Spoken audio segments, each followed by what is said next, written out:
Le chêne est une véritable merveille d'ingénierie naturelle, déguisé en géant majestueux.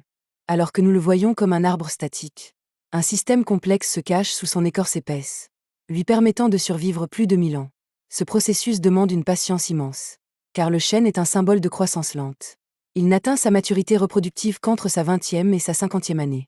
Ce n'est qu'alors que l'arbre est assez fort pour commencer à produire ses premiers glands.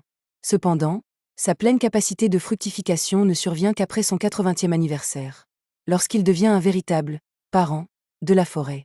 L'un de ses mécanismes les plus étonnants est sa surproduction périodique de fruits. Le chêne ne produit pas la même quantité de glands chaque année.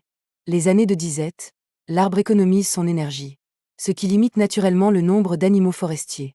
Cependant, lorsqu'une année d'abondance arrive, les chênes de toute la région rejettent simultanément des millions de glands. Ils sont si nombreux que les animaux ne parviennent tout simplement pas à tout manger. Ainsi, la nature garantit statistiquement qu'assez de graines survivront pour faire germer de nouvelles forêts. Les écureuils jouent un rôle clé dans ce processus. Ils ramassent des centaines de glands et les enterrent dans le sol comme réserve hivernale. Comme ces animaux ne parviennent souvent pas à retrouver ou à consommer toutes leurs cachettes, les glands oubliés sous terre bénéficient de l'occasion parfaite pour germer et devenir les futurs géants centenaires.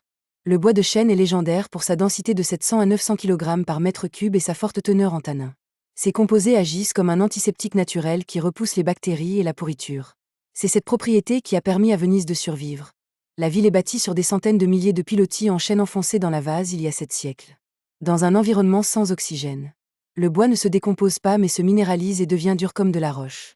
Cette même solidité a fait du chêne une ressource stratégique pour la construction navale à travers les siècles. Les Vikings utilisaient des troncs de chêne pour leurs emblématiques dracars. Et plus tard, au XVIIIe siècle, environ 5000 arbres matures étaient nécessaires pour construire un seul grand navire de guerre. Sous terre, le chêne est tout aussi impressionnant. Sa racine pivotante descend à 20 mètres de profondeur pour trouver de l'eau et ancrer l'arbre contre les vents cycloniques. Comme ses racines atteignent souvent les eaux souterraines, le chêne devient un excellent conducteur d'électricité. Cela explique pourquoi il attire la foudre plus souvent que ses voisins, une propriété physique qui a valu au chêne une place centrale dans la mythologie. Les anciens Grecs croyaient que la couronne de Zeus était faite de feuilles de chêne, et les Slaves le vénéraient comme l'arbre sacré du dieu Péroun, le maître du tonnerre. En Bulgarie, le plus vieux représentant de cette espèce est le chêne de granit, âgé de 1670 ans. Il a germé à l'époque du Bas Empire romain et aujourd'hui, avec une circonférence de tronc de plus de 7 mètres. Il reste le plus vieil être vivant de notre pays. Le chêne nous rappelle que la vraie puissance croît lentement et est conçue pour survivre à des époques entières.